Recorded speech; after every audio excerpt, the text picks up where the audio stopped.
Amal-amal soleh itu. Kemudian roh itu yang mukmin itu dibawa kembali berada antara kafan dan jasad. Dia amat mengetahui tentang apa yang sedang iaitu berlaku sehingga ia dikebumikan. Bila dia dikebumikan, bagaimana kita tahu datanglah iaitu malaikat, iaitu Munkar dan Nakir untuk mempersoalkan dia.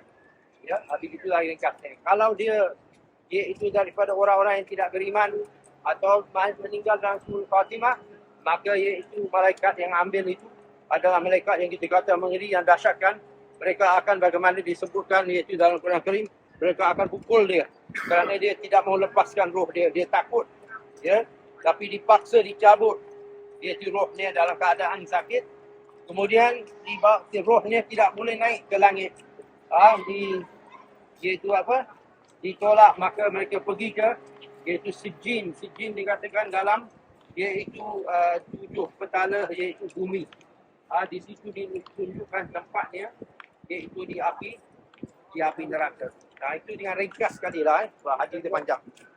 Begitu juga dalam di sini iaitu antara yang dikebumikan adalah ibunya Sayyidina Ali bin Abi Talib, iaitu yang mana dia ada seperti ibu bagi baginda sallallahu alaihi wasallam, iaitu Fatimah binti Asad radhiyallahu anha. Yang mana baginda sallallahu alaihi wasallam sendiri turun dalam kuburnya, dia berikan bajunya sendiri untuk kafankannya, mengenangkan iaitu apa? Jasanya Fatimah binti Asad radhiyallahu anha dalam itu membesarkan baginda sallallahu alaihi wasallam. Tak tahu boleh masuk ke tak boleh.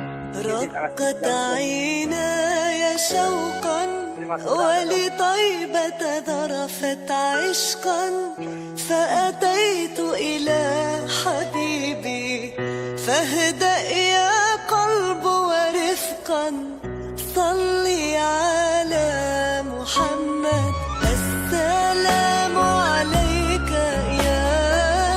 يا رسول الله السلام عليك يا حبيبي يا نبي الله السلام عليك يا رسول الله السلام عليك يا حبيبي يا نبي الله يا رسول الله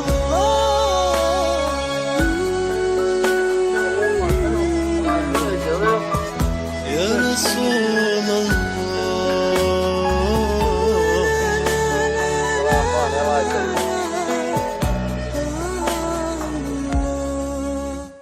يا سيد حرك يا شيخ. قلب بالحق تعلق وبغار حراء تألق يبكي يسأل خالقه فأتاه الوحي فأشرق اقرأ اقرأ يا محمد السلام عليك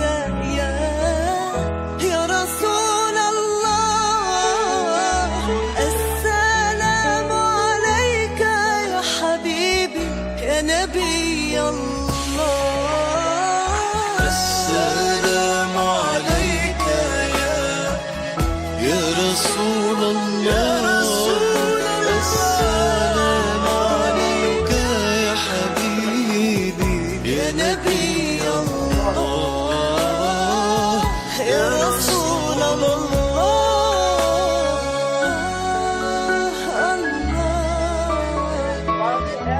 رسول الله يا رسول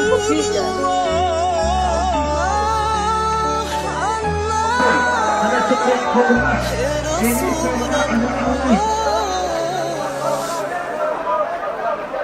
على تقلق في الروح صوت عند التوازن ويقوم لما ملسا لمسا يقوم بالأطيس إليكم واحدة سقاري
Indonesia, makan gratis, makan gratis.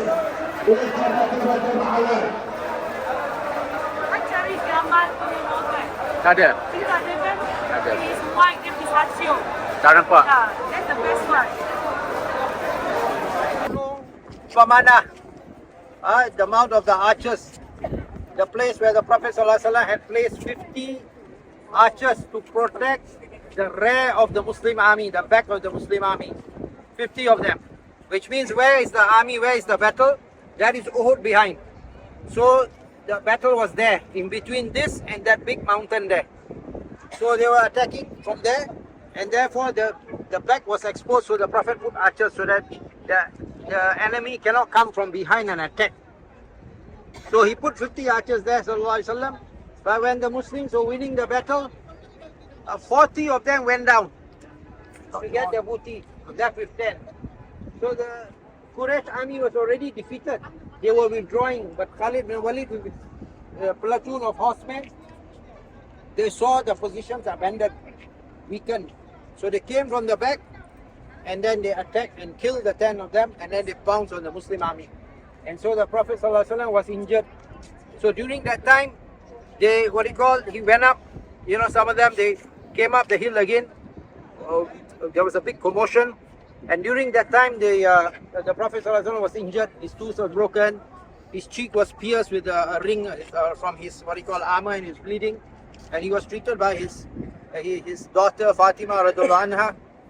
And many of the Sahabas, like I mentioned, Musa ibn Umair and all that, they were all they died defending him, sallallahu alaihi wasallam. But finally order was restored. And after that, the battle was like draw. It was it was a stalemate. And during this battle, one of the biggest losses that the Muslim faced was the martyrdom of Hamza ibn Abdul Muttalib, who was known as Asadullah, the lion of Allah subhanahu wa ta'ala, who was killed by Al-Wahshi. Wahshi was a slave of Abu Sufyan ibn Harb. His wife Hind told him, if you kill Hamza, I will set you free. And so he was set free. He was set free after that, after having killed Hamza. And after they killed Hamza, they mutilated, they cut his body. And Hamza took out his liver and chewed. Okay? But finally, we know in history that Wahshi embraced Islam. He finally embraced Islam during the life of the Prophet sallallahu alaihi wasallam. So this is, and then that is the place over there where the martyrs were buried. The fence there, we are going there. Okay? Only the grave of Hamza, who was buried with his nephew Abdullah ibn Jahsh, we know. The rest of the graves are marked by stones. We don't know who is who and where is where. But those graves are not only the graves of the martyrs of Uhud, but also those people who had died in the famine during the reign of the second caliph, the famine of Ar-Ramada, the reign of the second caliph, Umar ibn Khattab. Okay, so briefly, this is it. So we'll go there. We will read, we do a ziyarah, and after ziyarah, then we are done. Okay? We come, go together, and we can do ziyarah together.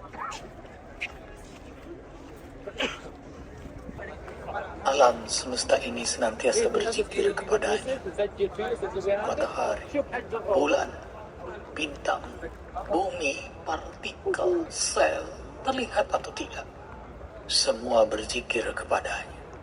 Yusabbihu lahu ma fis samawati wal Jadi ardh kamu sini dulu. wa huwal azizul hakim. Bertasbih kepada Allah apa-apa yang ada di langit dan apa-apa yang ada di bumi. Maha perkasa Allah lagi maha bijaksana. Inilah